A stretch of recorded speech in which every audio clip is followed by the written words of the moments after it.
2.18 ប្រុសដើមទ្រូង5ហត្ថនិយមន័យកាតព្វកិច្ចអ្នកដែលបានបួសជាភិក្ខុភិវៈអត្ថាធិប្បាយពាក្យថាប្រុសដើមទ្រូង5ហត្ថនេះជាពាក្យទំនឹមទំនៀមខ្មែរមានមកជាយូរហើយពាក្យនេះលោកមិនមែនសំដៅយកមនុស្សប្រុសគ្រប់គ្នាទាំងអស់ទេគឺលោកចុចសំដៅចំពោះតែបុរសណាដែលបានឧបសម្បទាជាភិក្ខុប៉ុណ្ណោះព្រោះភិក្ខុសង្ឃតាមពុទ្ធបញ្ញត្តិតម្រូវឲ្យមានវត្តពន្ធទ្រូងសម្រាប់ចងក្រវ៉ាត់ទ្រូងពីលើសង្កដីកុំឲ្យធ្លាក់រយិរយាវត្តពន្ធទ្រូងនេះតាមពុទ្ធបញ្ញត្តិតម្រូវឲ្យធ្វើទទឹងប្រវែង3ចំអាមព្រះសុគតនិងបណ្ដោយប្រវែង5ហត្ថតាមការបកស្រាយរបស់លោកគ្រូធម្មមេចាខ្លះបានឲ្យដឹងថា5ហត្ថនេះជាតំណាងឲ្យបុគ្គល5ពួកគឺមេត្តា1បិតា1គ្រូ1គឺ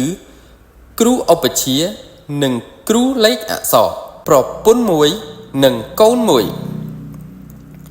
មូលហេតុដែលនាំឲ្យលោកធ្វើបំណកស្រាយបែបនេះព្រោះលោកចាត់ទុកថាអ្នកដែលបានបួសជាភិក្ខុភិវៈមានការចេះច្បាប់កតិលោកកតិធម៌ជ្រៅជ្រះដូច្នេះនៅពេលដែលគេលាចាកសិក្ខាបទមកជាក្រហមវិញគេត្រូវដឹងនៅឧបការៈគុណមេត្តាបិតាគ្រូនិងសង្គ្រោះប្រពន្ធកូនដែលជាប្រពៃណីដ៏ល្អរបស់ខ្មែរ2.19 ប្រាជ្ញចុះរណ្ដៅខ្លៅឡើងឋានសួគ៌និយមន័យបរិយាកាសពុករលួយនិងបដិវត្តធ្វើឲ្យអ្វីត្រឡប់ធៀបទាំងអស់អត្ថាធិប្បាយនៅក្នុងបរិយាកាសពុករលួយដល់ឆ្អឹងគេពុំសូវគិតគូរពីគុណសម្បត្តិប៉ុន្មានទេគឺគេយកសម្ភារៈឬលុយកាក់ជាធំជាចម្បងលើសអ្វីទាំងអស់ដូច្នេះមនុស្សអវិជ្ជាក៏ដោយឲ្យតែមានលុយគឺអាចទិញសញ្ញាបត្របុណ្យស័ក្តិឬមុខតំណែងខ្ពស់បានរីឯអ្នកចេះដឹងគឺពួកអ្នកប្រាជ្ញបញ្ញវន្តដោយអាងមានចំណេះដឹងនិងសមត្ថភាពពេញខ្លួនមិនចាំបាច់សោកប៉ាន់គេនោះច្បាស់ជាអង្គុយកេះក្រចកនៅគៀនជញ្ជាំងដែលលោកថា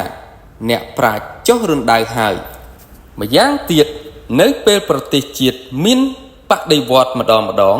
អ្វីត្រូវប្រែប្រួលត្រឡប់ត្រលិនខុសទម្លាប់ទាំងអស់ដូចជាគេយកមនុស្សចេះដឹងបញ្ញវន្តបណ្ឌិតវិស្វករលក្ខទៅសម្លាប់ពេញរណ្ដៅរួចហើយពួកវាបន្ទប់មនុស្សអវិជ្ជាចោល500ដែលធ្លាប់តែលួចគោទៅលក់ឲ្យបរទេសឲ្យឡើងកាន់តំណែងធំខ្ពស់ព្រោះពួកថ្មិលឥតសាសនានេះឥតត្រូវការអ្នកចេះដឹងទេមានពួកខ្មែរក្រហមជាដើមហេតុនេះហើយបានជាលោកថាប្រាជ្ញចុះរណ្ដៅខ្លៅឡើងឋានសួគ៌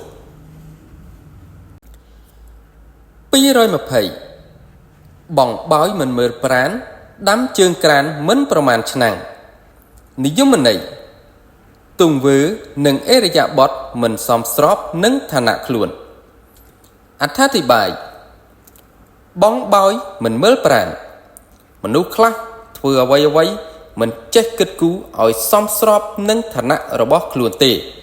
ដូចជាខ្លួនមានឋានៈតូចទាបតែធ្វើរឹកដូចជាមេកោយគេការនិយាយស្ដីទៀតសោតក៏ពុំសមស្របទៅនឹងឋានៈខ្លួនដែរបើគេនិយាយពីច្បាប់គេហាក់ធ្វើដូចខ្លួនបណ្ឌិតច្បាប់បើគេនិយាយពីការសាងសង់គេធ្វើហាក់ដូចខ្លួនជាវិស្វករសំណង់បើមានពិធីអ្វីផ្សេង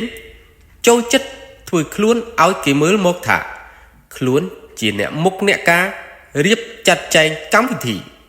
ដាំជើងក្រានមិនប្រមាណឆ្នាំងក្នុងន័យនេះក៏មានខ្លឹមសារដូចខាងលើដែរគ្រាន់តែលោកពោលប្រៀបធៀបបែបជាអត្ថបដិរូបប៉ុណ្ណោះព្រោះអ្នកដែលរៀប